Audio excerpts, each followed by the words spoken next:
tous, dans cette présentation, nous allons définir ce qu'est un système d'information. Nous allons expliquer ce qu'est un système, ensuite l'information dans une entreprise et comment elle peut se présenter. Un système, c'est l'entreprise. Toute entreprise, petite ou grande, représente un système. Une entreprise, c'est-à-dire pas uniquement dans le sens d'une société. Elle peut être une institution, un établissement privé ou public, une famille ou un État. Cette entreprise doit avoir un but. Il peut être lucratif ou non lucratif. Une société industrielle productrice de lait vend ses produits et souhaite augmenter son chiffre d'affaires. Donc son but est lucratif. Un établissement étatique qui enseigne les enfants au primaire est un système à but non lucratif.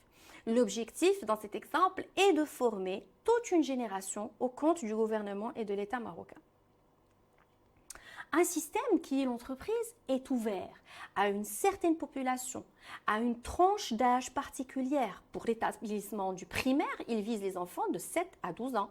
Il est également ouvert dans l'espace pour servir une région particulière bien précise. C'est un établissement de la ville de Rabat qui est ouvert à tous les enfants de la tranche qui habitent la ville.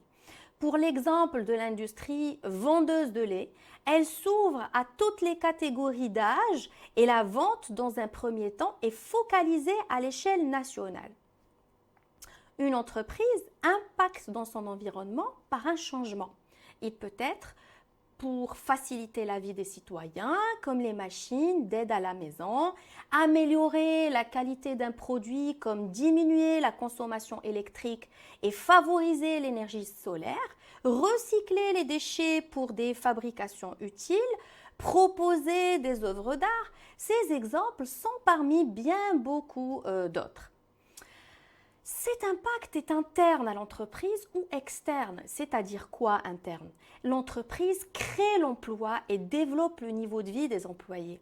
Plus elle grandit, plus de postes sont possibles et plus le niveau de vie de ses employés s'améliore. C'est-à-dire quoi l'impact est externe? C'est-à-dire que les citoyens sont servis par l'offre. Suite à leur demande, l'entreprise propose le service. Il n'y a pas que les citoyens qui sont impactés, il y a l'économie du pays, ainsi que le service peut s'externaliser à l'international. L'entreprise cherche une augmentation continue, elle est tentée et a comme objectif non seulement des gains financiers, mais également se positionner comme leader dans son secteur métier.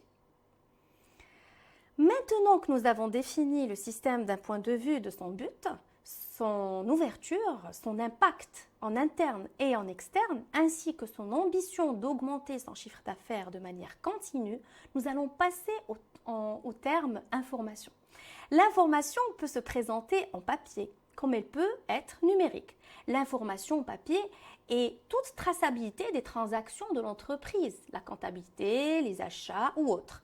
Cette présentation peut être sur des carnets rédigés à la main. Comme l'information, elle peut se présenter numérique sur des fichiers Excel, Word, des bases de données, des sites web ou autres. Si nous avons une représentation numérique de l'information, nous appelons le système d'entreprise un système informatique. Sinon, c'est toujours un système d'information. Par usage habituel, nous parlons en général des systèmes d'information et nous entendons plutôt par ce terme un système informatique. À noter également que les systèmes d'information de l'entreprise peuvent être numériques partiellement ou totalement. Un terme plus actualisé de nos jours est plutôt l'ERP, Enterprise Resource Planning. Ce concept sera développé dans une autre capsule. Merci.